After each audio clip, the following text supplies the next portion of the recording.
The rain hammered against the glass windows of Meridian Shopping Centre as Marcus Thompson adjusted his security uniform and checked his watch. It was 9:47 p.m., 13 minutes before closing time, and the last few shoppers were making their way toward the exits.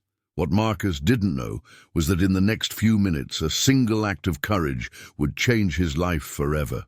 Before we jump back in, tell us where you're tuning in from, and if this story touches you, make sure you're subscribed, because tomorrow I've saved something extra special for you. Marcus had been working security at Meridian Shopping Centre for 3 years. At 28, he was older than most guards who typically use the job as a stepping stone to something better. But for Marcus, this wasn't temporary. It was a necessity. His younger sister, Sarah, was in her final year of nursing school, and every dollar of his paycheck went toward her tuition and their shared apartment rent. The shopping center wasn't glamorous. Located on the outskirts of Denver, it attracted a mix of middle-class families during the day and occasionally rougher crowds after dark. Marcus knew every corner, every blind spot, every potential trouble area. He took pride in his work, even when others looked right through him as if he were invisible. "Hey, Marcus, I'm heading out," called Janet from behind the customer service desk. She was one of the few employees who actually knew his name. "Weather's getting nasty out there." Marcus nodded and waved. "Drive safe, Janet. See you tomorrow." The evening shift wound down. Marcus began his final patrol. The fluorescent lights cast long shadows between the storefronts, and the sound of his footsteps echoed off the polished tiles. Most of the stores had already locked their security gates, leaving only the anchor stores, Target, Barnes & Noble, and the struggling department store at the far end. That's when he noticed her. A young woman, maybe 19 or 20, was sitting alone on one of the benches near the food court. She had long auburn hair and wore a simple blue dress that looked expensive but not flashy. What caught Marcus's attention wasn't her appearance. It was her body language. She kept looking over her shoulder, checking her phone repeatedly, and her leg was bouncing with nervous energy. Marcus had seen enough troubled people to recognize the signs. Something was wrong. He approached slowly, not wanting to startle her. "Excuse me, miss? The mall's closing in about 10 minutes. Is everything okay?" She looked up, and Marcus could see the fear in her green eyes. "Oh, yes, I'm fine. Just waiting for my ride." Her voice was steady, but Marcus noticed her hands were trembling slightly. "Would you like me to walk you to the main entrance? It's pretty quiet here now." "No, that's okay. They should be here soon." She glanced at her phone again. The screen showed 9:52 p.m., but Marcus caught a glimpse of several missed calls from someone named Dad. Marcus's training kicked in. Years of reading people and situations told him this wasn't a simple case of a late ride. "I'm Marcus, by the way. I work security here. If you need to call someone, or if there's anything I can help with, I'm..." "Emma," she said, managing a weak smile. "Emma Richardson, and really I'm fine." But as the words left her mouth, the sound of the mall's main entrance doors opening echoed through the nearly empty corridors. Emma's face went pale, and she instinctively moved closer to Marcus. "Emma! We know you're in here!" A male voice called out, followed by the sound of multiple footsteps. Marcus immediately stepped in front of Emma, his hand moving to his radio. "Who are those people?" "Please," Emma whispered, her voice barely audible. "They've been following me all day. I came here because I thought there would be people around." 3 men appeared at the entrance to the food court. They were in their 20s, dressed in dark clothing, and moved with the kind of swagger that Marcus had learned to recognize as trouble. The leader was tall and thin, with a shaved head and multiple tattoos visible on his arms. The other 2 flanked him, one short and stocky, the other lanky with dirty blonde hair. "There you are, Emma," the leader said, his voice carrying a threatening undertone. "You've been avoiding our calls." Marcus stepped forward, keeping Emma behind him. Gentlemen, the mall is closed. I'm going to have to ask you to leave. The tattooed man laughed. This doesn't concern you, Rent-A-Cop. Emma here owes us a conversation. I don't owe you anything, Tyler, Emma said, her voice stronger now that she had someone standing with her. I told you I'm not interested. Tyler's expression darkened. See, that's where you're wrong. Your daddy's business deals with a lot of people, Emma. Some of those people are friends of ours. And when Daddy makes promises, the whole family needs to keep them. Marcus felt the situation escalating. He pressed the button on his radio. This is Marcus at the food court. I need backup at the north entrance. Backup? Tyler laughed again. What backup? It's just you, hero boy. Marcus realized Tyler was right. The mall's security was minimal at night, usually just him and one other guard who was probably doing rounds on the opposite end of the building. But he'd been in tougher situations during his 2 years in the army before a knee injury ended his military career early. Emma, I need you to stay behind me and move slowly toward the Barnes & Noble, Marcus said quietly. There's a security office back there, but Tyler had heard him. Nobody's going anywhere. Emma, you're coming with us. We just want to have a nice chat about your father's business arrangements. She's not going anywhere with you, Marcus said, firmly. This is private property and I'm ordering you to leave immediately. The stocky man cracked his knuckles. You want to do this the hard way, security boy? Marcus assessed the situation quickly. 3 against 1. Emma to protect, limited space, and no backup in sight. But he'd made his choice the moment he saw fear in Emma's eyes. Emma, when I say run, you head straight for Barnes & Noble and don't look back. Ask for Bill, he's the night manager. Tell him to call 911. I'm not leaving you alone with them, Emma protested. You are, because that's the only way this works. Marcus kept his eyes on Tyler. These guys want you, not me. If you're safe, they have no reason to be here. Tyler pulled out his phone and showed Marcus the screen. See this? That's a picture of Emma's apartment building. We know where she lives, where she goes to school, where she gets her morning coffee. This isn't over just because you want to play the hero. Marcus felt anger rising in his chest. These weren't just random troublemakers.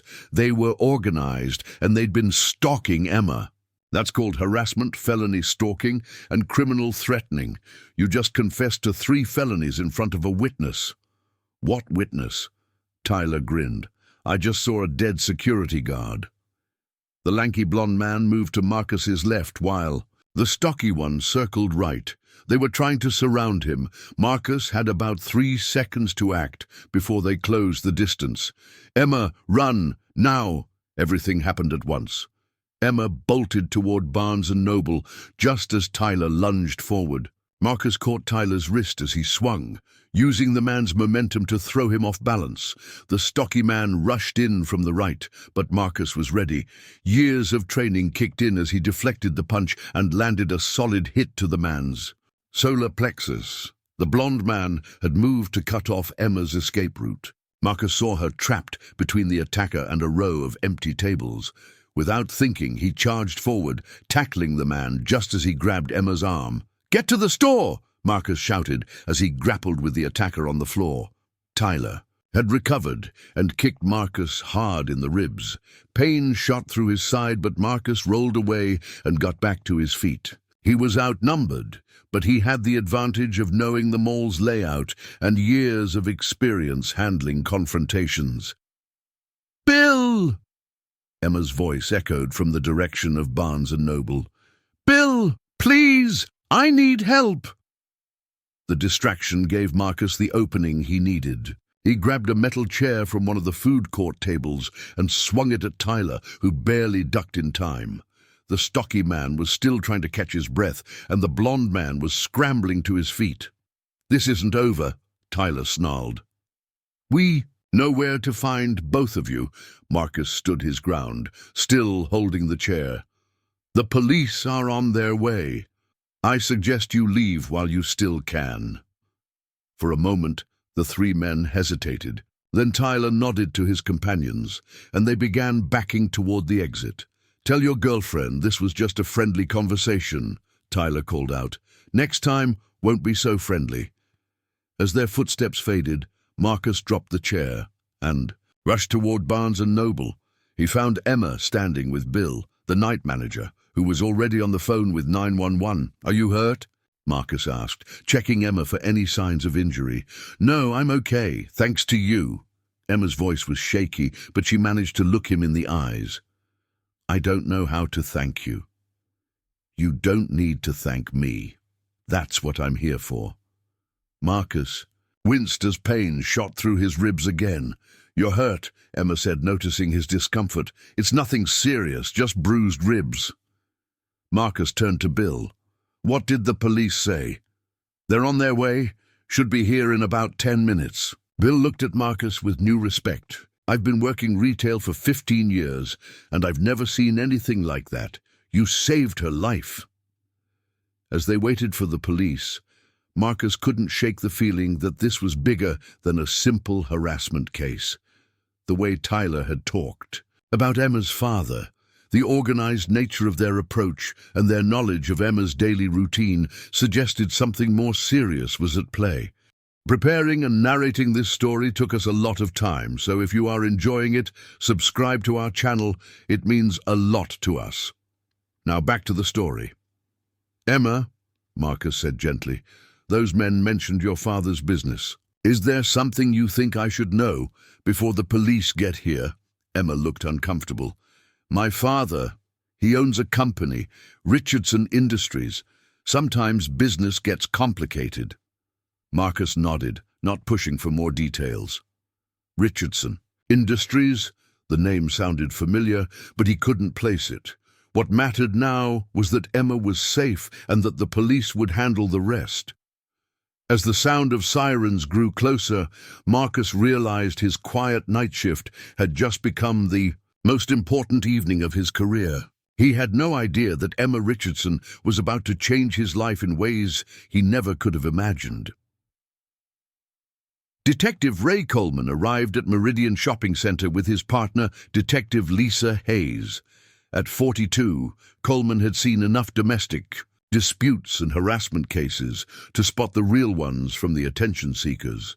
As he walked through the mall entrance, he expected another routine report that would be filed and forgotten. "So we've got 3 males threatening a female and a security guard who played hero," Hayes said, reading from her notepad. "Sounds straightforward." Coleman nodded absently, already mentally preparing the paperwork. Then he saw Marcus standing near the Barnes and Noble entrance, his uniform slightly torn and his stance protective as he stayed close to the young woman. "That's the security guard?" Coleman asked Bill, the night manager who had met them at the entrance. "Yeah, that's Marcus Thompson. He's worked here for 3 years, never had any trouble with him before tonight." Coleman's first impression was typical for his line of work. Another mall security guard, probably a wannabe cop who escalated a situation that could have been handled with a phone call. He'd seen it dozens of times before. "Mr. Thompson," Coleman called out as he approached. "I'm Detective Coleman. I understand you had an altercation tonight." Marcus extended his hand for a handshake, which Coleman noted was firm, but not trying to prove anything. "Yes, sir. 3 men were threatening Miss Richardson. They left when I intervened." "Threatening how, exactly?" Coleman pulled out his notepad, already categorizing this as he wrote. "Mall security guard, probably exaggerated the situation. Victim likely knows the suspects." They'd been following her all day, knew her schedule, her address. They mentioned her father's business and made it clear this wasn't going to end tonight. Marcus's report was clear and factual, without the embellishment Coleman usually heard from wannabe heroes. Coleman glanced at Emma, who was sitting on a bench nearby. Designer clothes, expensive purse, probably some college kid whose ex-boyfriend was causing drama. "Miss Richardson, how do you know these men?" "I don't really know them," Emma said quietly. "The leader, Tyler, approached me at my university. About 2 weeks ago, he said he wanted to discuss my father's business dealings. When I told him I don't get involved in my father's work, he became aggressive. What kind of business does your father run? Hayes asked, taking notes. He owns Richardson Industries. Coleman's pen stopped moving. Richardson Industries wasn't just some small business. It was a major manufacturing conglomerate. He looked at Emma with fresh eyes, noticing details he'd missed before. The quiet confidence despite her fear, the way she carried herself, the quality of everything she wore. "James Richardson is your father?" Coleman asked. "Yes." Hayes whistled low. James Richardson was worth hundreds of millions, maybe more. His company had government contracts, international partnerships, and the kind of influence that made headlines when things went wrong. Coleman's attitude shifted immediately. This wasn't a college drama anymore. This was potential corporate espionage, extortion, or worse. He looked at Marcus with new interest too, a security guard who had just protected the daughter of one of Colorado's most powerful businessmen. "Mr. Thompson, I need you to walk me through exactly what happened, starting from when you first noticed Miss Richardson." As Marcus recounted the events, Coleman found himself impressed despite his initial assumptions. The security guard had assessed the situation correctly, protected the victim, and handled 3 attackers without anyone getting seriously hurt. That took training and restraint. "You mentioned they knew her daily routine," Hayes said to Emma. "Can you be more specific?" Emma shifted uncomfortably. "Tyler knew where I went to school, where I lived, even where I bought coffee in the mornings. He showed me pictures on his phone, pictures of me that I didn't know were being taken." Coleman exchanged glances with Hayes, professional surveillance. This was way beyond harassment. "Have you told your father about this?" Coleman asked. "No." Emma's response was immediate and firm. "My father, he worries about me enough already. He's always trying to hire bodyguards or have security follow me around. I wanted to handle this myself." Coleman understood. Rich kids often rebelled against their parents' protective measures, but they rarely understood the real dangers that came with their family's wealth and influence. "Miss Richardson, with respect, this isn't something you can handle yourself," Coleman said gently. "Professional stalking, organized intimidation, this suggests people with resources and connections." Marcus spoke up. "Detective, there's something else. When they left, Tyler said this was just a friendly conversation and that next time wouldn't be so friendly. This isn't over." Coleman studied Marcus again.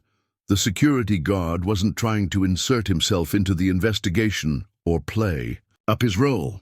He was providing relevant information and stepping back to let the professionals handle it. Coleman had misjudged him initially. "Mr. Thompson, what's your background? Military? Army, 2 years. Honorable discharge due to injury." Marcus gestured toward his left knee. "I've been working security since then." "Combat experience?" "1 deployment. Afghanistan." That explained the tactical thinking and controlled response. Coleman had worked with enough veterans to recognize the signs. Marcus had real training, not just weekend warrior fantasies. "I'm going to need you both to come to the station tomorrow to give detailed statements," Coleman said. "Miss Richardson, I strongly recommend you contact your father tonight. If this involves his business dealings, he needs to know." Emma shook her head. "I can't. He's in Tokyo on business, and it's the middle of the night there. Besides, I don't even know what Tyler really wants. Maybe if I just avoid certain places for a while." "Ma'am," Marcus interjected respectfully, "these weren't random troublemakers. They had a plan, they knew your movements, and they're not going to just give up. Detective Coleman is right. Your father needs to know." Coleman found himself nodding. In agreement. The security guard understood the situation better than the victim did. Hayes had been making notes and checking her phone. Detective, I just ran Tyler's description through our database. We might have a match. Tyler Brennan, 26, multiple arrests for assault and extortion. I am associated with the Volkov organization. Coleman's blood ran cold. The Volkov organization wasn't just local crime. They had connections to organized crime networks across the country. If they were targeting Emma Richardson, this was far more serious than a simple harassment case. Miss Richardson, Coleman said, his tone now urgent, you need to understand something. If these people are connected to organized crime, your safety is in immediate danger. This isn't about avoiding them. They'll find you wherever you go. Emma looked scared for the first time since they'd arrived. What are you saying? I'm saying you need protection, and you need it tonight. Marcus stepped forward. I can drive her home, make sure she gets inside safely.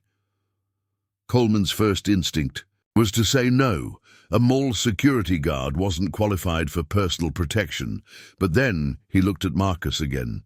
Veteran, trained, clear thinking under pressure, and he'd already proven he would put himself at risk to protect Emma. Mr. Thompson, this could be dangerous. These people know who you are now, too. Marcus shrugged. I've been in dangerous situations before, Detective. The question is whether Miss Richardson is safe tonight. Coleman made a decision that would later seem prescient. All right, Mr. Thompson, you escort Miss Richardson home.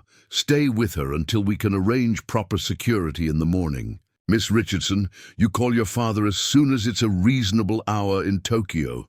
This is bigger than personal pride now. As they prepared to leave, Coleman pulled Marcus aside. Listen, I misjudged you when I first walked in here. I thought you were just another security guard looking for attention, but you handled this situation better than some cops I know. If you ever consider a career change, give me a call. Marcus was surprised by the offer, but focused on the immediate situation. Right now, I just want to make sure Emma gets through the night safely. Coleman watched them leave together. The security guard and the billionaire's daughter. Under different circumstances, they never would have met. Their worlds were separated by money, education, and social class. But danger had a way of breaking down those barriers. Hayes joined Coleman as they walked back to their car. Think the guard knows who he's protecting? I don't think either of them fully understands what they've gotten into, Coleman replied. Emma Richardson thinks this is about her father's business. Marcus Thompson thinks he's protecting a scared young woman. They have no idea they're both about to become targets of one of the most dangerous criminal organizations in the state. As Coleman drove away from the mall, he couldn't shake the feeling that tonight's incident was just the beginning. In his experience, when organized crime targeted someone like Emma Richardson, it usually meant something big was at stake. Money, information, or leverage that could affect major business deals. What he didn't know was that Marcus Thompson was about to discover that protecting Emma Richardson would lead him into a world where his security guard's salary was less than what some people spent on lunch, and where the stakes were measured not in dollars, but in lives. The rain continued to fall as Marcus's old Honda Civic followed Emma's Mercedes out of the mall parking lot, two vehicles representing two completely different worlds, connected now by circumstance and danger. Emma's apartment building was nothing like Marcus had expected. The Pinnacle Towers rose 32 floors into the Denver skyline, with a marble lobby, crystal chandeliers, and a doorman who looked like he earned more than Marcus made in a month. As they pulled into the underground parking garage, Marcus felt increasingly out of place. I can walk you to your door and then head home, Marcus said as they parked. The detectives will follow up in the morning. Actually, Emma hesitated, would you mind coming up for a few minutes? I need to call my father, and honestly, I'm still a little shaken up. Marcus looked down at his torn security uniform, and then at the pristine lobby visible through the glass doors. Emma, I'm not exactly dressed for a place like this. Please. After what you did tonight, I think you've earned the right to not worry about dress codes. The elevator ride to the 28th floor was awkward. Marcus caught glimpses of himself in the polished walls, rumpled uniform, scuffed shoes, a small cut on his cheek from the scuffle. Emma, despite everything she'd been through, still looked like she belonged in a magazine. Emma's apartment was more like a penthouse suite. Floor-to-ceiling windows offered a panoramic view of the city, and the furniture looked like it belonged in a museum. Marcus stayed near the entrance, afraid to touch anything. "Would you like some coffee, or something stronger?" Emma asked, moving toward a kitchen that was bigger than Marcus's entire apartment. "Coffee's fine, thanks." Marcus remained standing, his hands clasped behind his back. Emma noticed his discomfort. "Marcus, please sit down. You're making me nervous just standing there." "I'm fine here. You should call your father." As Emma prepared the coffee, Marcus's phone buzzed. A text from his sister Sarah. "Working late again? Don't forget rent's due Monday. Love you." Marcus closed his eyes, calculating quickly. His paycheck would cover rent and utilities, but Sarah's textbook allowance would have to wait another week. He'd been meaning to pick up extra shifts, but with the mall cutting hours... "Everything okay?" Emma asked, noticing his expression. "Yeah, just my sister reminding me about bills." Marcus put his phone away. "You should make that call." Emma handed him a mug of coffee in fine china that probably cost more than Marcus's monthly grocery budget. "My father's going to be furious when he finds out about tonight. He'll be furious that someone threatened you, not that you defended yourself." Emma sat on the couch, curling her legs under her. "You don't understand.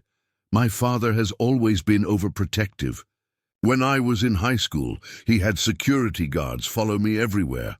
I felt like a prisoner. When I turned 18, I begged him to let me live a normal life. Sounds like he had good reasons to be worried. Maybe. But I wanted to prove I could take care of myself."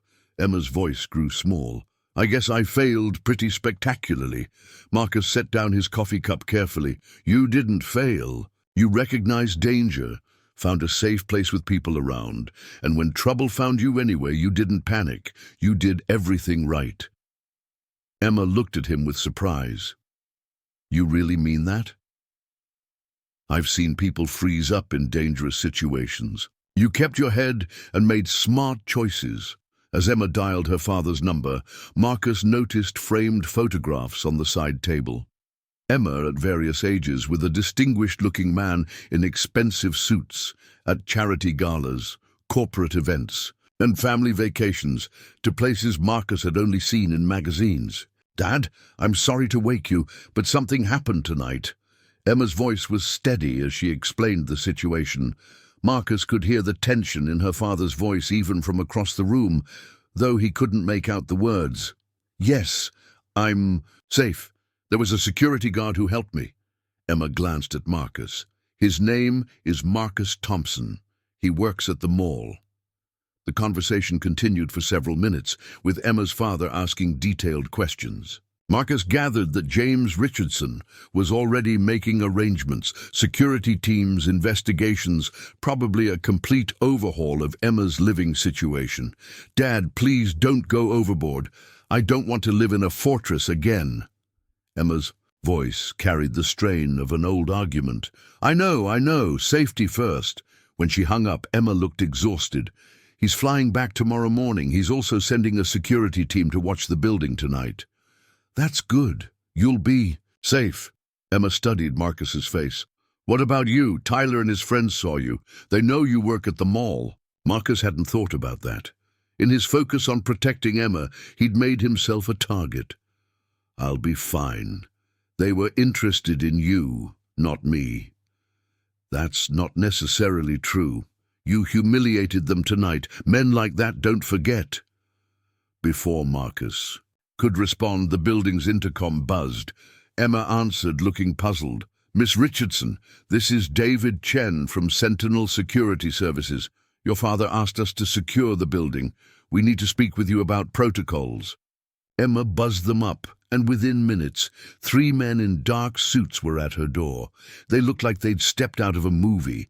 Earpieces, serious expressions, and the kind of watchful alertness that made Marcus's military training kick in.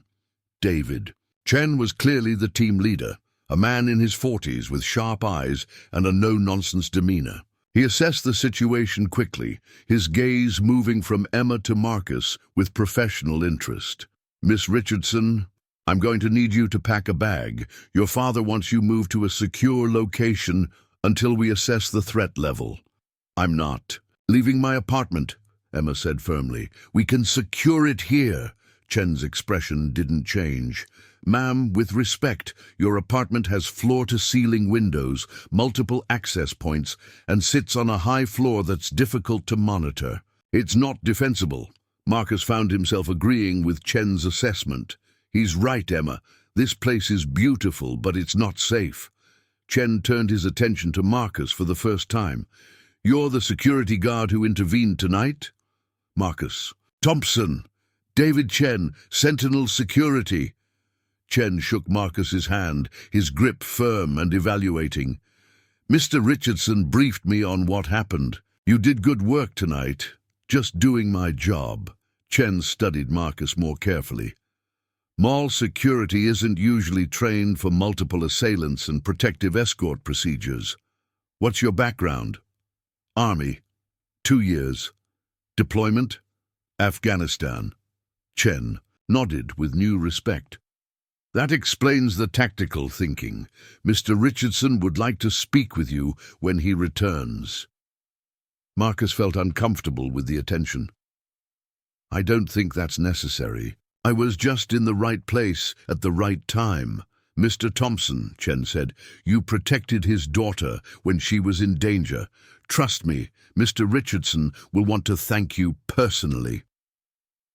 As Chen's team swept the apartment and made security arrangements, Marcus realized how far out of his depth he was. These men moved with the kind of professional precision that came from years of high-level security work. They spoke in code, checked sight lines, and discussed threat assessments like it was routine. "Marcus," Emma said quietly, "I need to ask you something. When my father gets back, he's going to want to do something for you. A reward, or a job offer, or something. Please don't be offended if you're not interested." "What do you mean?" "My father solves problems by throwing money at them. It's not personal, it's just how he operates. But I don't want you to think I asked him to do anything." Marcus was confused. "Why would I be offended by someone wanting to thank me?" Emma looked embarrassed. "Because you helped me because it was the right thing to do, not because you wanted something in return. And when my father starts talking about rewards and opportunities, it can make things complicated." Before Marcus could respond, Chen returned with a tablet showing building schematics. "Miss Richardson, we've identified 3 potential vulnerabilities. In the building's security, we're posting guards at each point, but I still recommend relocation." "I'm staying here," Emma said stubbornly. Chen looked at Marcus. "Mr. Thompson, perhaps you could help me explain the situation to Miss Richardson. She seems to trust your judgment." Marcus found himself in an awkward position. Emma was looking at him with expectation. Chen was treating him like part of the security team, and he was just a mall security guard who wanted to go home and forget this night ever happened. "Emma, these guys know what they're doing. If they think you'd be safer somewhere else, maybe you should listen." "Easy for you to say. You get to go home to your normal life." The comment stung, not because it was mean-spirited, but because it highlighted the gulf between their worlds. Marcus would go home to his small apartment, his bills, and his worries about his sister's tuition. Emma would be surrounded by armed guards and her father's unlimited resources. Chen sensed the tension. "Mr. Thompson, we'd like to provide security for you as well. You're potentially at risk now." "I can't afford private security. It would be provided at no cost to you." Marcus shook his head. "I appreciate the offer, but I can take care of myself." "And you?" Chen asked bluntly. "The Volkov organization has resources you can't imagine. They've been known to eliminate threats to their operations. Emma looked alarmed. What's the Volkov organization? Chen and Marcus exchanged glances. Organized crime, Chen said simply. If they're involved in this, we're dealing with professionals. The weight of the situation was finally sinking in for Emma. This wasn't just harassment. It was something that could get people killed. I need some air, Emma said, moving toward the balcony door. Ma'am, I can't allow you near the windows right now, Chen said, stepping in front of the door. The reality of her new situation hit Emma like a physical blow. She couldn't even step onto her own balcony. Marcus watched her struggle with the loss of freedom, understanding now why she'd been so reluctant to call her father. This is my life now, isn't it? Emma asked quietly. Guards, restrictions, always looking over my shoulder. Marcus felt a surge of anger at Tyler and his associates. They'd stolen Emma's sense of safety and independence with their threats. But he also felt something else, a determination to make sure they didn't win. Not if we stop them first, Marcus said. Both Emma and Chen looked at him with surprise. We? Chen asked. Marcus realized he'd just committed himself to something far beyond his experience or resources. But looking at Emma's frightened face, he knew he couldn't walk away. They made this personal when they threatened her, and they made it my problem when they saw my face. Chen studied Marcus with new interest. Mr. Thompson, what exactly are you proposing? Marcus didn't have an answer. He only knew that somehow his quiet life as a mall security guard was over, and whatever came next would determine whether Emma Richardson would ever feel safe again. The next morning brought Marcus face to face with a world he'd never imagined. Entering, James Richardson's private jet had landed at Denver International Airport at 6:30 a.m., and by 8:00 a.m., Marcus found himself in the executive boardroom of Richardson Industries' downtown headquarters. The building itself was a monument to corporate power, 45 floors of steel and glass that dominated the Denver skyline. Marcus had driven past it countless times on his way to work, never imagining he'd be inside, let alone sitting at a conference table that probably cost more than his annual salary. James Richardson was exactly what Marcus had expected, and nothing like he'd prepared for. At 58, he had the bearing of a man accustomed to commanding rooms full of powerful people. But when he looked at Marcus, there was something unexpected in his eyes. Genuine gratitude mixed with the sharp assessment of someone who'd built an empire by reading people correctly. Mr. Thompson, Richardson said, extending his hand, I can't adequately express my gratitude for what you did last night. Anyone would have done the same thing, sir. Richardson smiled slightly. No, Mr. Thompson, they wouldn't have. And that's exactly why I wanted to meet you. Also present was Victoria Sterling, Richardson's head of corporate security, a woman in her 40s whose military bearing and sharp intelligence were immediately apparent. She'd been asking detailed questions about the previous night's events, taking notes on a tablet with the efficiency of someone used to analyzing threats.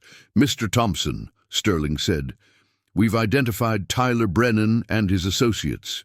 They're connected to a larger operation that's been targeting executives in the defense contracting industry. Richardson leaned forward. My company holds several classified contracts with the Department of Defense. We manufacture components for missile guidance systems, drone technology, and satellite communications. Marcus felt the weight of what he was hearing. You think they were trying to get information about those contracts? We think they were trying to get leverage, Sterling replied. Emma was never the real target. She was the access point. Kidnap or threaten the daughter. Force the father to provide classified information or sabotage specific projects. The implications hit Marcus like a physical blow. How many other executives are they targeting? At least 6 that we know of, Richardson said grimly. 3 have already received threats. One executive's son was approached at his college, similar to what happened with Emma. Another family found surveillance equipment in their home. Sterling pulled up a presentation on the large screen at the end of the conference room. Photos of various individuals appeared, corporate executives, their families, and known associates of the Volkov organization. "This is Alexander Volkov," Sterling said, indicating a man in his 50s with cold eyes and expensive clothes. "He's the head of the organization, former Russian intelligence, immigrated to the US 15 years ago. On paper, he runs legitimate businesses, restaurants, import, export, real estate. In reality, he specializes in corporate espionage and high-level extortion." Marcus studied the photos. "Why hasn't law enforcement shut him down?" "Because he's smart," Richardson answered. "He insulates himself with layers of legitimate businesses and associates who can't be directly connected to illegal activities. Tyler Brennan and his crew are expendable.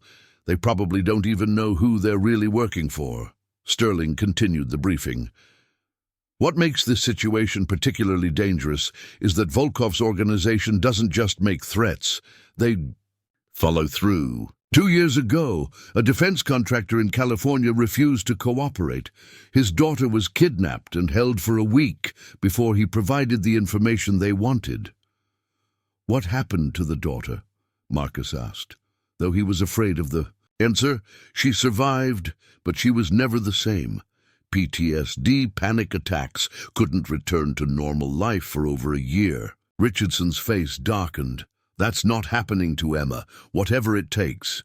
Marcus was beginning to understand the scope of what he'd stepped into. This wasn't just about protecting one person, it was about stopping a criminal organization from compromising national security. "Mr. Thompson," Richardson said, "I have a proposition for you." Marcus braced himself. Emma had warned him this was coming. "I want to hire you as Emma's personal security detail." "Sir, I appreciate the offer, but I'm not qualified for that kind of work. You have professionals like Miss Sterling who are excellent at their jobs," Richardson interrupted, "but they don't have something you've already proven you possess." "Which is?" "The willingness to risk your life for a stranger without knowing who she was or what you might gain from it." Sterling leaned forward. "Mr. Thompson, we've done our research on you. Army service with commendations, security work with no disciplinary actions, and yesterday you displayed tactical thinking and personal courage under pressure. With additional training, you'd be more than qualified." Marcus felt overwhelmed. "I have a job. I have responsibilities." "Your sister." "Sarah is in nursing school," Richardson said quietly. "Full tuition is approximately $48,000 per year. You're covering that on a security guard's salary while supporting yourself." Marcus bristled. "How do you know about my sister?" "Because I make it my business to know who I'm trusting with my daughter's life," Richardson replied without apology. "Your personnel file shows you've been working double shifts to cover her education costs. You've turned down promotions that would require relocation because you couldn't leave her. That kind of loyalty and sacrifice tells me everything I need to know about your character." The room fell silent. Marcus realized that in less than 12 hours, these people had learned more about his personal life than most of his co-workers, and knew after 3 years. "What exactly are you offering?" Marcus asked. Sterling answered, "Full-time position as Emma's personal protection specialist. Starting salary of $120,000 per year, plus health benefits, training stipend, and education assistance for immediate family members." Marcus felt dizzy. The number was more than triple his current salary. It would solve every financial problem he and Sarah faced. "There's a catch, isn't there?" Marcus said. Richardson nodded. "The catch is that you'd be putting yourself in constant danger. Volkov's organization knows you're involved now. They'll come after you whether you work for me or not. At least this way, you'll have resources and backup." "And Emma?" Marcus asked. "What does she think about this?" "Emma doesn't get a vote," Richardson said firmly. "Her safety isn't negotiable." Sterling's tablet chimed with an urgent message. She read it quickly, her expression growing serious. "We have a problem. Tyler Brennan was found dead in his apartment 2 hours ago. Single gunshot to the head. Professional execution." The room went cold. Marcus felt the world shift around him. "Volkov's cleaning house," Richardson said grimly. "Brennan knew too much, or he failed one too many times." "What does this mean for Emma?" Marcus asked. "It means they're escalating," Sterling replied. "Dead witnesses, tighter operational security, and probably a more direct approach to their targets." Richardson stood and walked to the windows overlooking the city. "Mr. Thompson, I'm not going to lie to you. Taking this job means entering a world where people kill to protect secrets and money. It means living with the knowledge that dangerous people want to hurt someone you're sworn to protect. It means possibly having to take a life to save one." Marcus thought about his quiet life as a mall security guard. Boring shifts, routine patrols, the occasional shoplifter or unruly teenager. 24 hours ago, his biggest worry was making rent. Now he was being offered a 6-figure salary to step into the crosshairs of organized crime. "Can I think about it?" Marcus asked. "You have until this afternoon," Richardson said. "Volkov's people move fast. Every hour, Emma is without proper protection. Increases the risk." Sterling handed Marcus a business card. "If you accept, report to this address at 3 p.m. We'll begin immediate tactical training and threat assessment protocols." As Marcus prepared to leave, Richardson called him back. "Mr. Thompson, I need you to understand something. I've built this company from nothing. I've negotiated with foreign governments, handled corporate espionage, and dealt with competitors who would destroy me if they could. But I've never been as scared as I was when Emma called me last night." Marcus saw the vulnerability beneath the corporate executive facade. For all his wealth and power, James Richardson was just a father who almost lost his daughter. "I can't force you to take this job," Richardson continued, "but I can tell you that you're the only person who's proven they'll protect Emma without knowing what they might get in return. That's worth more than any training or experience money can buy." As Marcus rode the elevator down to the parking garage, his mind raced. The smart decision was to walk away, return to his safe, predictable life, and let the professionals handle this situation. But Tyler Brennan's death had changed everything. The people after Emma weren't going to stop, and they now saw Marcus as a threat to eliminate. His phone buzzed with a text from Sarah. "How was your exciting night at work? Anything interesting happen?" Marcus stared at the message, realizing that his answer to Richardson's offer would determine not just his future, but his sister's as well. The salary would ensure Sarah could finish nursing school without debt and give them both a security they'd never known. But it would also mean stepping into a world where people like Tyler Brennan ended up dead for making mistakes. As Marcus drove home to his small apartment, he had 5 hours to decide whether to remain a small security guard, living paycheck to paycheck, or become the protector of a billionaire's daughter in a war he was only beginning to understand. Either way, he had the feeling his quiet life was already over. Marcus arrived at the Richardson Industries security facility at exactly 3 p.m., his decision made after a difficult conversation with Sarah. The training center was located in an unmarked building, 15 minutes from downtown Denver, and as Marcus entered, he realized he was stepping into a different world entirely. Victoria Sterling met him at the entrance, her expression unreadable. "I wasn't sure you'd show up." "Neither was I until this morning," Marcus admitted. Sterling led him through a series of corridors lined with sophisticated security equipment. "We've had some development since this morning. Alexander Volkov has escalated his timeline. They entered a command center that looked like something from a military operation. Multiple screens showed surveillance feeds, threat assessments, and real-time intelligence updates. Emma was sitting at a conference table with her father, both looking tense. "Marcus!"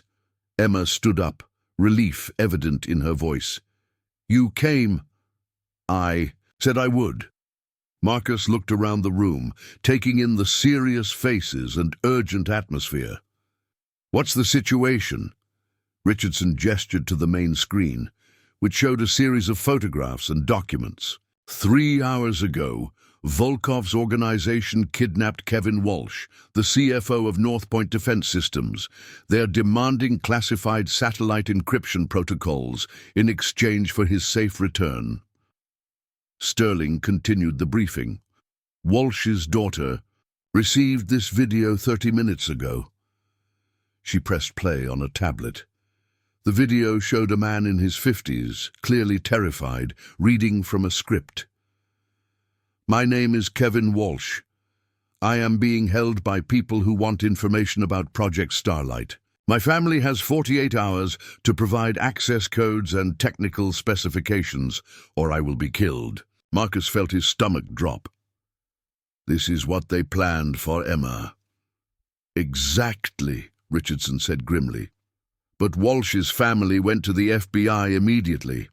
Now Volkov knows law enforcement is involved, and he's moving to grab other targets before they can be protected." Emma spoke up, her voice steady but strained. "They tried to take me 2 hours ago."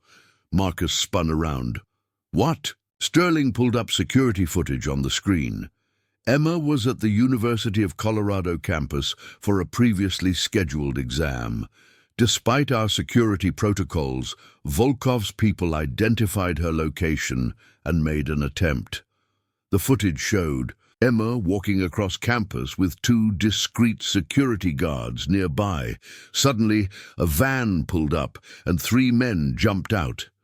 Marcus recognized one of them, the stocky man from the mall who had attacked him the night before. "How did they get past your security?" Marcus asked Sterling. "They didn't try to. This was a distraction." Sterling switched to another camera angle. While the obvious team made their move on campus, a second team hit Emma's apartment building. The new footage showed 4 men in maintenance uniforms entering the building's service entrance. They moved with military precision, clearly professionals. They planted surveillance equipment and explosive devices throughout her apartment, Richardson said. "If we hadn't moved Emma to a safe house yesterday, she would have been killed." Marcus studied the footage carefully. "These aren't the same people from the mall. This is a completely different level of operation." Volkov pulled his street-level assets and brought in his primary team. Sterling confirmed. "Ex-military, professional. Killers. The game has changed completely." Richardson stood and walked to a wall-mounted map of Denver, marked with various locations. 6 other defense executives are now under protection. 2 have been moved to secure facilities. 1 refused. "Our warnings and is missing." "Missing?" Emma asked quietly. "Gerald Martinez, CEO of Apex Technologies. His security team found signs of a struggle at his home this morning. No body, no ransom demand yet." Marcus felt the weight of the situation crushing down on him. "How many people is Volkov planning to take?" "As many as necessary to complete his objective," Sterling answered. "Our intelligence suggests he's been contracted by a foreign government to obtain specific defense technologies. This isn't random crime, it's economic espionage on a massive scale." Richardson's phone buzzed with an urgent call. He answered immediately, his face growing pale as he listened. "Understood. Implement Protocol 7 immediately." He hung up and turned to the room. "Emma's safe house has been compromised. Volkov's people are en route." The command center erupted into controlled chaos. Sterling barked orders into her headset, while technicians tracked multiple threats on their screens. Marcus watched Emma's face go white with fear. "How?" Emma asked. "How do they keep finding me?" Sterling was checking her tablet rapidly. "Inside information. Someone with access to our security protocols is feeding them intelligence." Richardson's expression turned thunderous. "Run a full background check on everyone with level 3 access or higher, now." "Already in progress," Sterling replied. "But Sir, that's going to take hours, and we need to move Emma immediately. Marcus stepped forward. Where's the safe house? Lakewood. Residential area, unmarked location, Sterling answered. How long until Volkov's people arrive? 15 minutes, maybe less. Marcus felt his military training kick in. What assets do we have in the area? Sterling consulted her tablet. 2 security teams, but they're 20 minutes out. Local police would take at least 12 minutes to respond. What about the people at the safe house now? Emma asked. Richardson's face was grim. 4 agents. Good people. But if Volkov brought his primary team... Marcus made a decision that surprised everyone, including himself. I'm going. Absolutely not, Richardson said immediately. You haven't completed training. You don't know our protocols. I know how to handle multiple hostiles in a confined space, Marcus interrupted. And I know this isn't about protocols anymore. It's about getting there before those agents die. Sterling looked at Marcus with a new assessment. Mr. Thompson, this isn't mall security. These are professional killers. So were the Taliban. Marcus replied quietly. The difference is, this time I'm fighting for someone I know.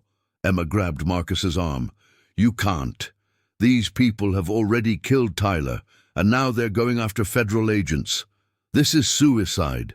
Marcus looked into her frightened eyes and saw not just fear for herself, but fear for him. It was a look he'd never seen directed at him before, someone caring whether he lived or died. Emma, if I don't go, those agents die, and then Volkov gets everything he needs to find you wherever you hide. Marcus turned to Sterling. What weapons do you have available? Sterling hesitated for a moment, then led Marcus to a weapons locker. Body armor, tactical vest, sidearm, and communications. Equipment. But Marcus, you'll be going in alone against unknown numbers of hostiles. I won't be alone, Marcus said, strapping on the body armor. I'll have an overwatch from your command center and whatever backup you can send. Richardson watched Marcus prepare with a mixture of admiration and concern. Mr. Thompson, I'm asking you to risk your life for people you've never met. No, sir, Marcus replied, checking his weapon and communications gear. I'm risking my life to protect your daughter. The agents are just part of the job. As Marcus prepared to leave, Emma approached him. Marcus, I need to tell you something. When my father offered you that job this morning, I told him not to. I said you deserve to go back to your normal life. Marcus paused in his preparations. Why are you telling me this? Because I was wrong. I was being selfish. I wanted you to stay safe, but that meant other people would die. Emma's voice was steady, but Marcus could see tears in her eyes. You're the only person who's put my safety above everything else, including your own survival. I can't ask you to stop being who you are. Marcus felt something shift inside him. For the first time in his life, someone was depending on him not just to do a job, but to be the person he chose to be. I'll be back, Marcus said simply. Sterling handed him an earpiece and GPS tracker. Command frequency is Channel 7. We'll guide you in and provide real-time intelligence. As Marcus headed for the door, Richardson called out one last time. Mr. Thompson, those agents don't know you're coming. To them, you'll be another hostile until proven otherwise. Then I better prove it fast, Marcus replied. 20 minutes later, Marcus was crouched in the woods behind a suburban house in Lakewood, watching Volkov's assault team prepare to breach the front entrance. Through his earpiece, he could hear Sterling's voice providing tactical updates. 4 hostiles confirmed, tactical gear, automatic weapons. 2 more vehicles approaching from the east. Marcus counted 6 professional killers against 4 federal agents who had no idea what was coming. The smart play was to wait for backup, call in overwhelming force, and handle this by the book. Instead, Marcus checked his weapon one more time and moved toward the house where 4 strangers were about to die, protecting a woman who had become the most important person in his world. The final confrontation was about to begin, And Marcus Thompson was no longer just a mall security guard trying to help a frightened young woman. He was a soldier again, fighting a war where the enemy wore no uniform and the stakes were measured in innocent lives. As he approached the house, Marcus realized that whatever happened in the next few minutes would determine not just whether Emma Richardson lived or died, but whether he could live with the man he chose to become. The house in Lakewood was supposed to be impenetrable. As Marcus crept through the backyard, he could see why Richardson's security team had chosen it. High fence, clear sight lines, multiple escape routes. But Volkov's team had done their homework. They'd positioned snipers to cover the exits, and it brought enough firepower to level the building. Through his earpiece, Marcus heard Sterling's urgent updates. "Marcus, we've got a problem. Thermal imaging shows only 2 heat signatures inside the house." Marcus froze. "You said there were 4 agents." "There were. Either 2 are dead or—" Sterling's voice trailed off as she realized the implication. "Or 2 of them aren't who we thought they were," Marcus finished. The safe house had been compromised from the inside. Marcus was walking into a trap designed not just to capture Emma, but to eliminate everyone who knew about Volkov's operation. "Marcus, abort!" Richardson's voice crackled through the comm. "Return to base immediately." "Negative. If there are still loyal agents in there, they're dead without backup." Marcus moved closer to the house, using the landscaping for cover. Through a rear window he could see into the kitchen where 2 men in tactical gear were setting up what looked like surveillance equipment. They moved with the casual efficiency of people who owned the space. "Sterling, I need identification on the agents assigned to this location." "Agent Rodriguez and Agent Chen from the FBI, Agent Mitchell and Agent Barnes from Richardson's private." "Security!" Marcus studied the 2 men in the kitchen more carefully. One was tall and lean with graying hair, definitely not the age profile for a field agent.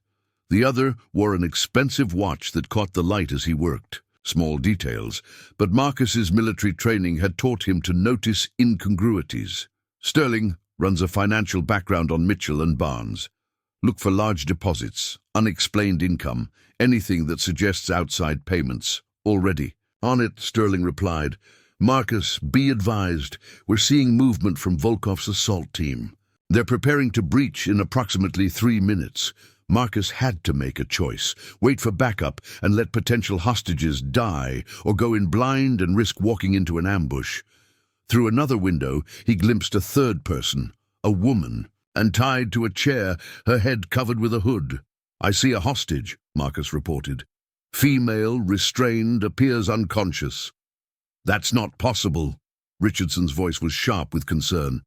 "Emma is here with us." Marcus felt ice in his veins. If Emma was safe, who was the woman in the house? And why would Volkov's people need a decoy hostage? "Sterling, I need you to patch me through to whoever's running point inside that house." New voice came through the comm, calm, professional, with a slight accent Marcus couldn't place. "This is Agent Mitchell." "Who is this?" "Marcus Thompson, Richardson Industries Security. I'm providing an overwatch from your 6 o'clock position." There was a pause. "Mr. Thompson, you need to maintain your position. We have the situation under control." Something in Mitchell's tone triggered Marcus's instincts. The man was too calm, too controlled for someone supposedly protecting a high-value target from imminent assault. "Mitchell, what's the status of the hostage?" "Secure. No immediate threat." Marcus moved to get a better angle on the house. Through a different window, he could see the hooded woman more clearly. Her build, her posture. Something was familiar. "Sterling, I need immediate facial recognition on the hostage. Send a drone if you have to." "Marcus, we don't have drone assets in range, but I'm analyzing the thermal signature. The hostage appears to be conscious and—" "Wait," Sterling's voice became urgent. "Marcus, the hostage's thermal signature is wrong. Body temperature is too low. Movement patterns are inconsistent with someone who's been restrained for hours." Marcus felt the pieces clicking into place. "It's a trap. The whole thing is a setup. At that moment, his earpiece exploded with activity. All units. We have multiple explosions at Richardson Industries headquarters. Building is under assault. Repeat. Building is under assault. Marcus's blood turned to ice. While he'd been watching the safe house, Volkov's real target had been the command center where Emma was supposed to be protected. Sterling, what's Emma's status? We're in lockdown. But Marcus, they've breached the lower levels. We've got maybe 10 minutes before they reach the command center. Marcus realized the scope of Volkov's operation. The safe house wasn't meant to capture anyone. It was meant to draw away Richardson's security assets while the real assault happened elsewhere. Sterling, how many people do you have defending the command center? 3 agents and Mr. Richardson. Everyone else was dispatched to other locations. Marcus was 15 minutes away from the command center, assuming he could get past Volkov's assault team that was about to breach the safe house. Even if he left immediately, Emma would be dead before he could reach her. Marcus, Mitchell's voice came through the comm again. I need you to maintain position and provide covering fire when the assault begins. But Marcus wasn't listening to Mitchell anymore. He was thinking like a soldier, analyzing the tactical situation from Volkov's perspective. The Russian had spent months planning this operation, identifying weaknesses, placing assets, waiting for the perfect moment to strike. Sterling, check Mitchell's background again, not just financial, everything, military service, previous employers, immigration records, already running it. Marcus, Agent Mitchell doesn't exist. The identity is completely fabricated. Whoever he is, he's been inside Richardson's security apparatus for at least 6 months. Marcus felt the final piece fall into place. Mitchell wasn't just feeding information to Volkov, he was Volkov's primary asset, positioned to eliminate Richardson's security from within. Sterling, I need you to get Emma and Mr. Richardson out of that command center immediately. We're in lockdown. The building's security systems won't allow. The security systems are compromised. Marcus shouted into his comm. Mitchell has access to everything. Volkov knows exactly where you are and how to get to you. Through the house's windows, Marcus could see Mitchell talking on a separate communication device, not the official Richardson security channel. He was coordinating with someone else. Sterling, you need to trust me. Take Emma and get out of the building using emergency protocols. Don't use the elevators. Don't use the security exits. Find another way out.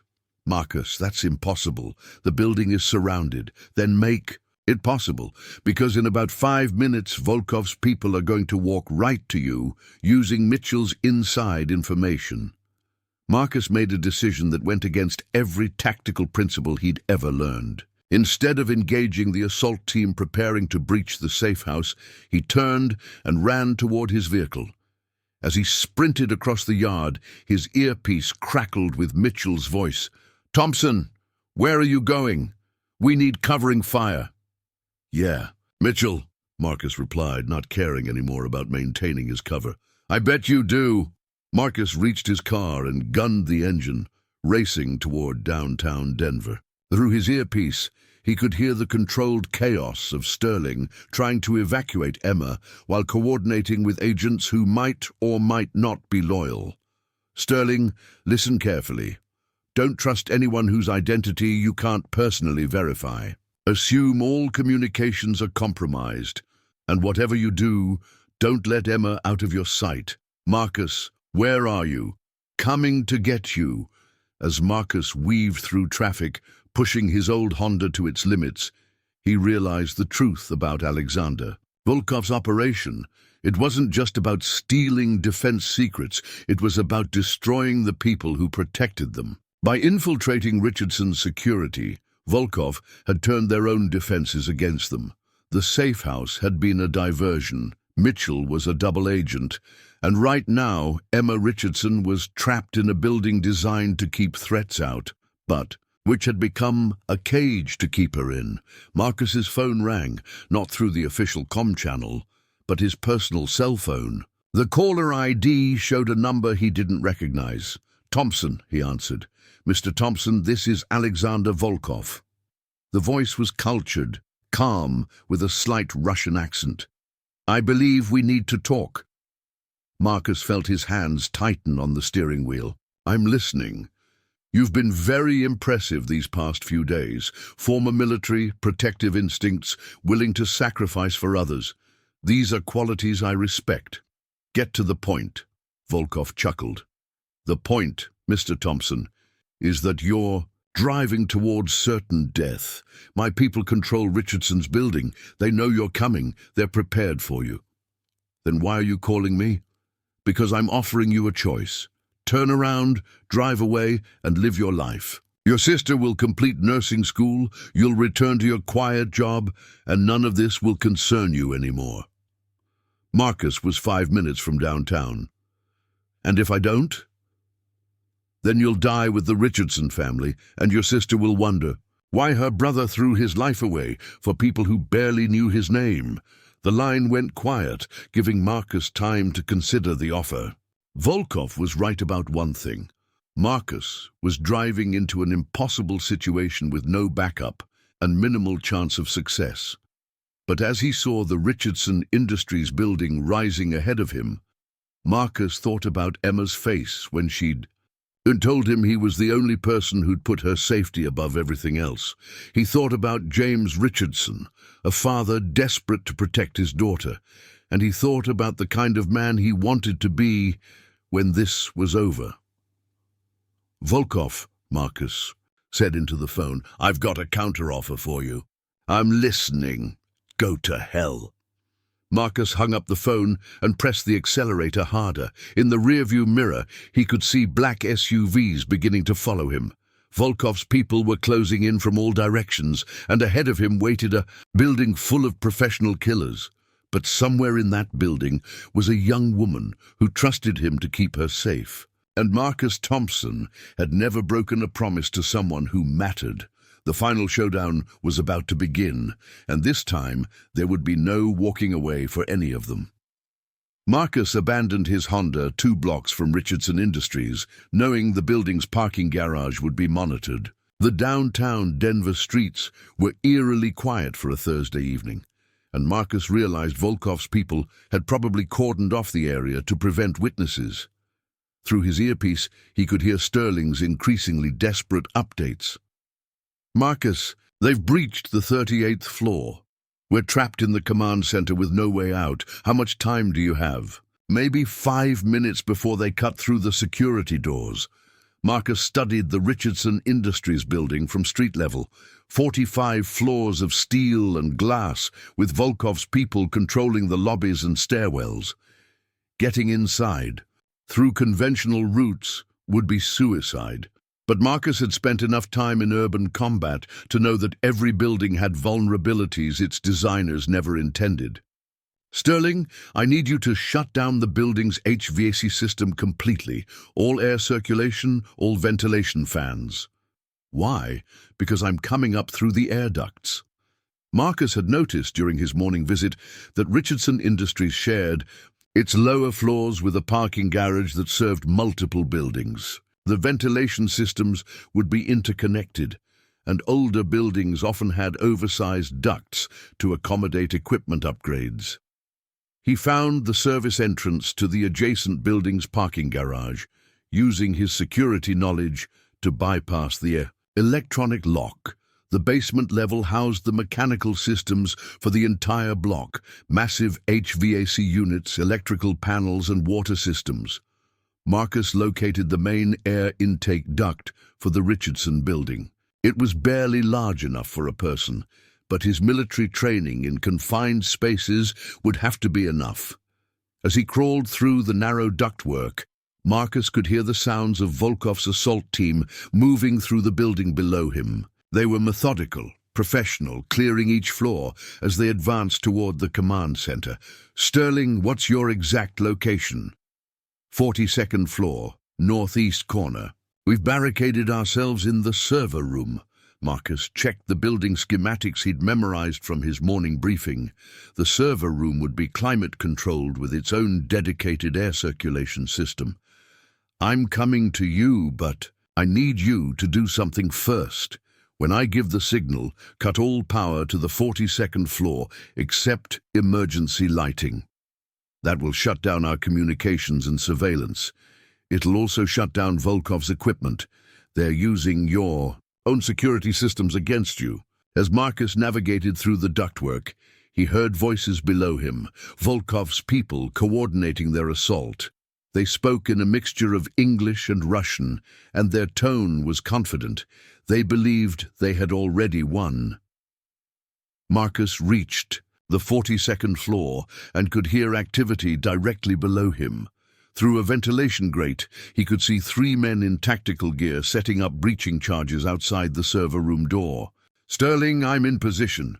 Cut the power now." The floor plunged into darkness, except for red emergency lighting. Marcus kicked out the ventilation grate and dropped into the hallway behind Volkov's assault team. The first man turned at the sound, but Marcus was already moving. Years of close-quarters combat training took over as he disarmed the closest attacker and used the man's own weapon to neutralize the second. The third man reached for his radio, but Marcus stopped him before he... "Good call for backup. Sterling, open the door, now!" The server room door opened, revealing Victoria Sterling with her weapon drawn, James Richardson holding Emma protectively behind him, and 2 other agents Marcus didn't recognize. "Thank God," Emma said, relief flooding her voice, but Marcus wasn't celebrating yet. "We need to move immediately. They know I'm here now, and they'll send everything they have to this floor." Sterling checked her tactical display. "Stairs are blocked. Elevators are shut down. How do we get out?" Marcus looked around the server room, his mind working through possibilities. The room had reinforced walls, independent power, and external. "Windows. We go out the window. We're 42 floors up," Richardson protested, "not all the way down." Marcus examined the building's exterior layout through the window. "This building has external maintenance platforms every 10 floors. We can rappel down to the platform on 32, then use the stairs from there." Sterling looked skeptical. "With what equipment?" Marcus pointed to the server room's cable management system. "Fiber optic cables are stronger than climbing rope. We can make harnesses from the tactical gear." It wasn't a perfect plan, but it was their only option. As they worked to create improvised rappelling equipment, Marcus could hear Volkov's people regrouping in the hallway outside. "Emma," Marcus said as he secured a makeshift harness around her waist, "I need you to trust me completely. Don't look down, focus on my voice, and remember that I won't let anything happen to you." Emma nodded, her face pale but determined. "I trust you." The sound of cutting torches began outside the door.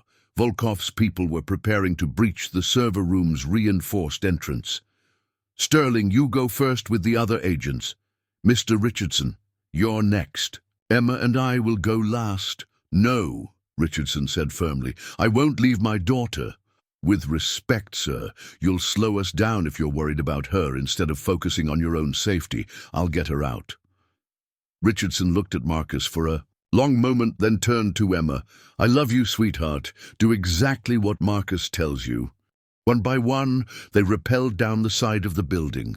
Sterling and the agents made it to the maintenance platform safely. Richardson followed, his business suit and dress shoes making the descent more difficult but manageable. The server room door began to glow red-hot as the cutting torches worked through the reinforced steel. "Emma, it's time." Marcus secured the rappelling line and helped Emma out onto the narrow window ledge.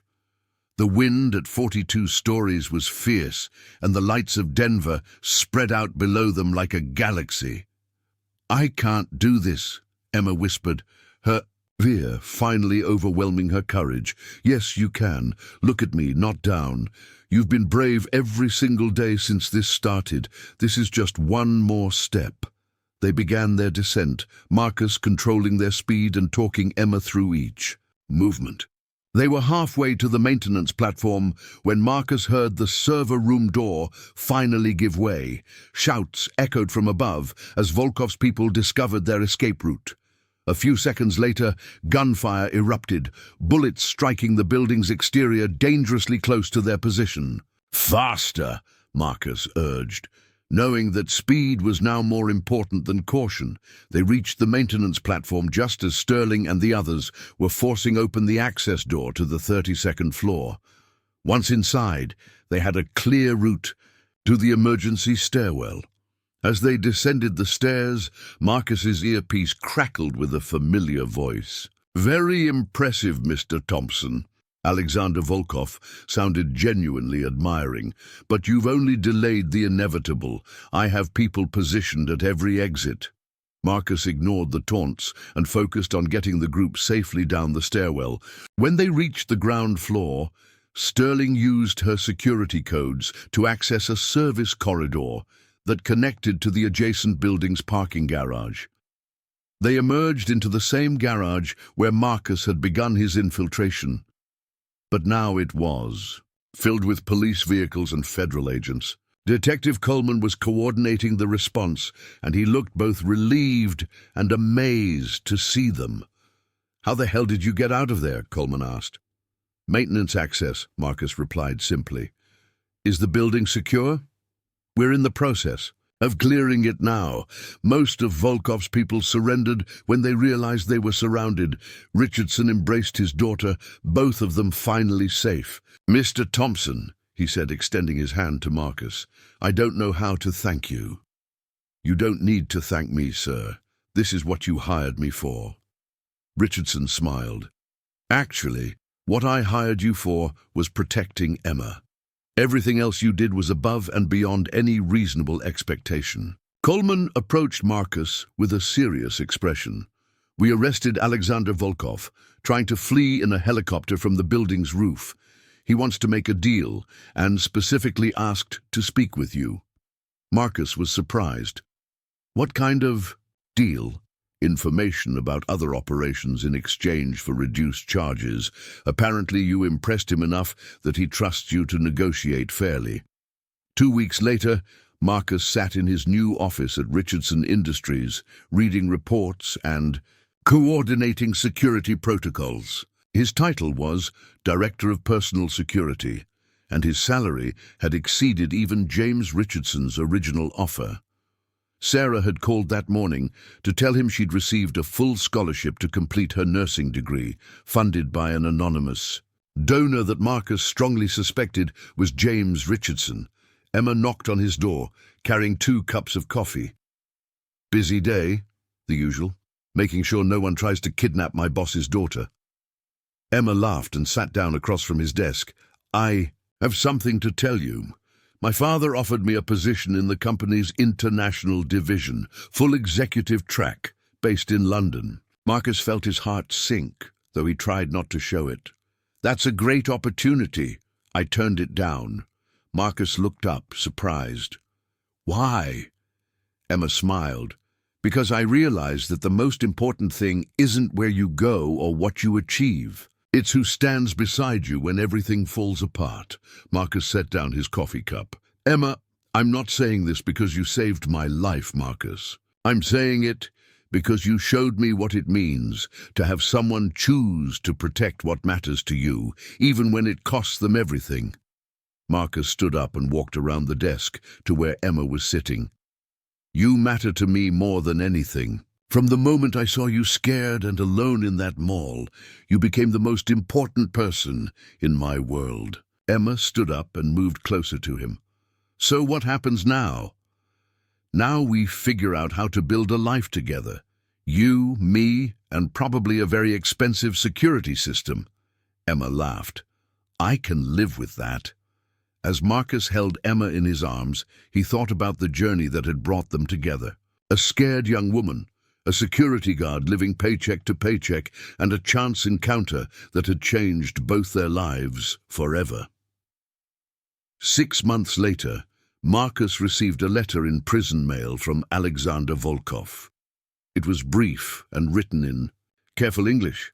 "Mr. Thompson, I wanted you to know that in 40 years of operations, you were the first person to choose principle over survival when given the choice. I respect that, even though it cost me my freedom. Take care of the girl. She is lucky to have found someone who values her life more than his own. AV, Marcus showed the letter to Emma, who read it quietly. Do you ever wonder what would have happened if you'd taken his offer? She asked. Marcus looked out the window of their shared apartment, watching Denver wake up to another ordinary day. No, because then I wouldn't be the man you fell in love with. Emma smiled and kissed him gently. No regrets? Only one, Marcus said. I regret that it took a criminal organization threatening your life for me to realize that some people are worth risking everything to protect. In the end, Marcus Thompson learned that heroes aren't born from extraordinary circumstances. They're revealed when ordinary people choose to do the right thing, regardless of the cost.